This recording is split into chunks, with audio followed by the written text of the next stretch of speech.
Alright, this is a McFarlane's Dragons The Rise of Man figure. This is the Hunter clan from the final wave of McFarlane's Dragons. This was Series 8 and released in 2008.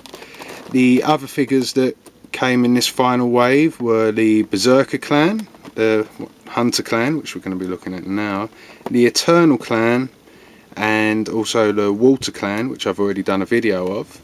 There's a bit of write-up on the mythology of the series. Hopefully that's clear enough for you to read if you want to take a look at that. There you go. And you can also get more information on the whole thing from spawn.com.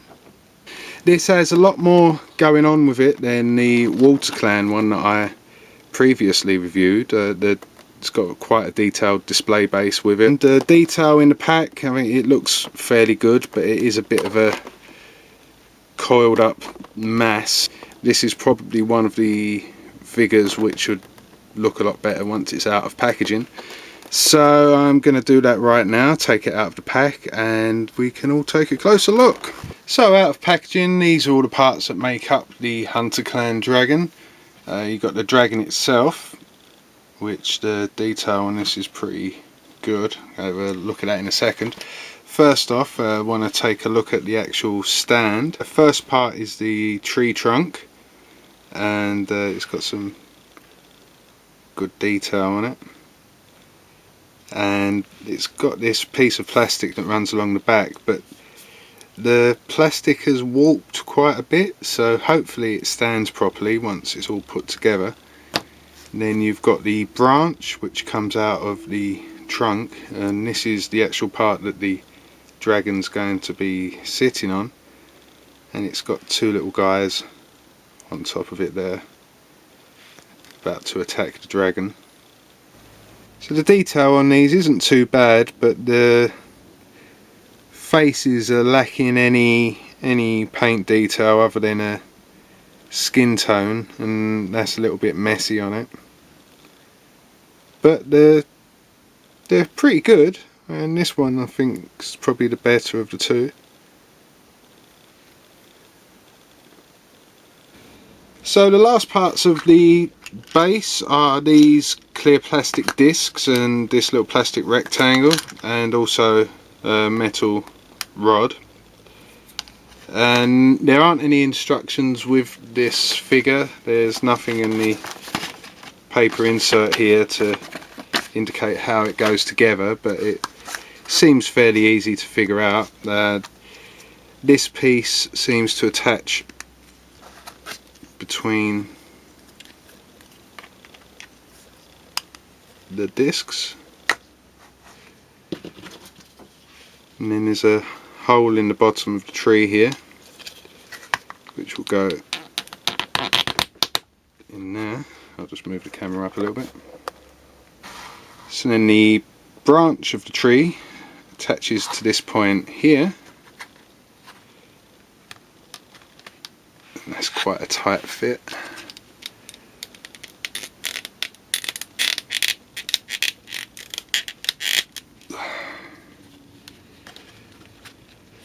It's tricky with this little fella on the top there, that you can't get a good grip of it without risking breaking it. But there we go. So that attaches like that. So once the tree's been put together, move on to the dragon. And to get this tail, which is coiled as it coils around the tree, they've added a lot of cut joints to it to enable you to place it on. So it's got a cut joint there, it's got one there, and also there. And the only reference to how this goes together is this photo here. So I'll turn the tree around this way and then try to get this on.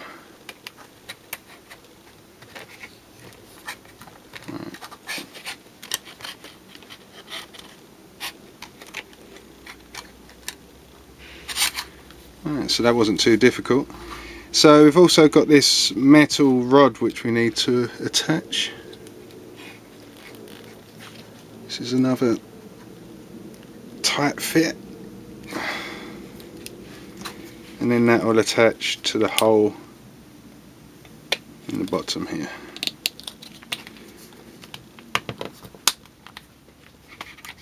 Alright.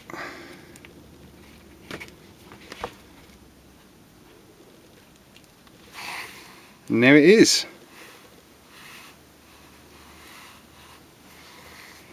So unfortunately, where the tree has warped a little bit, it's not quite sitting in place properly,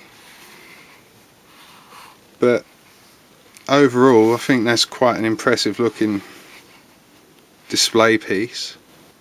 So now I've got it on a display base, I'll take a closer look at the actual details of this dragon, and the amount of sculpt detail that they've put into this is really nice.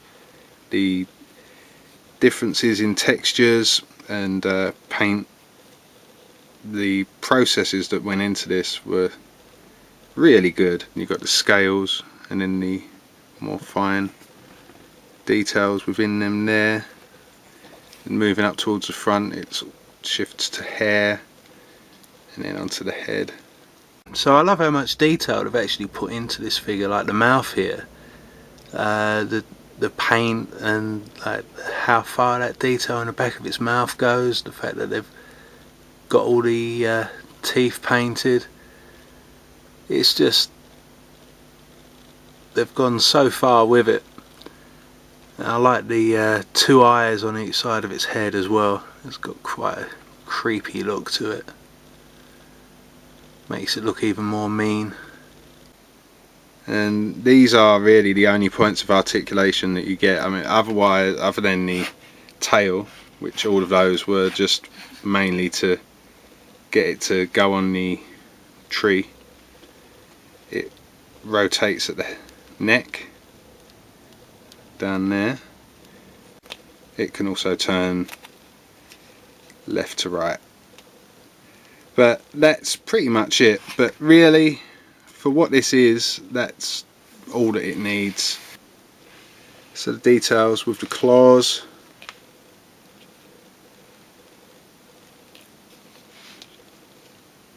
and the wings. There's such a lot going on with this.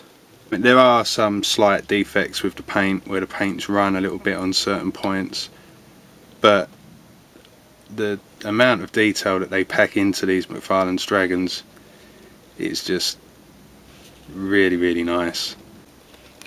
And it does actually look quite good on this tree. I mean, around the back here,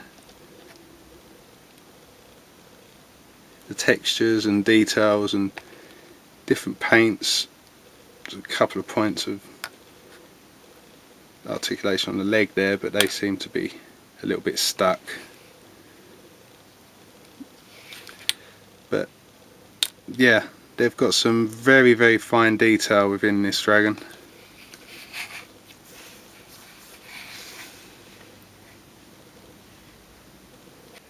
So for the height of this Hunter Clan dragon, he measures roughly 8 inches tall to about the top of his tail, and about 8.5 inches to the top branch there. So overall I think this is another very nice looking figure, if you can call it a figure.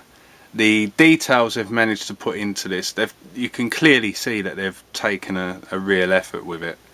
There are some problems with the paint. The paint's a little bit sloppy on some parts, but they've clearly put a lot of effort into it.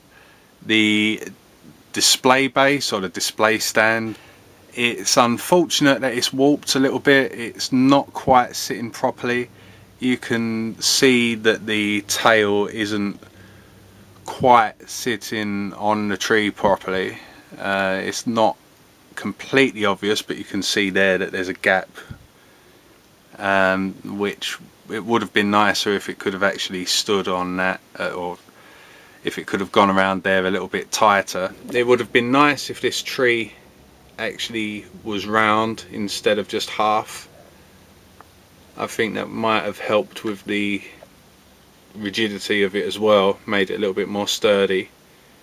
And I think for what this is, there's a lot of value in it.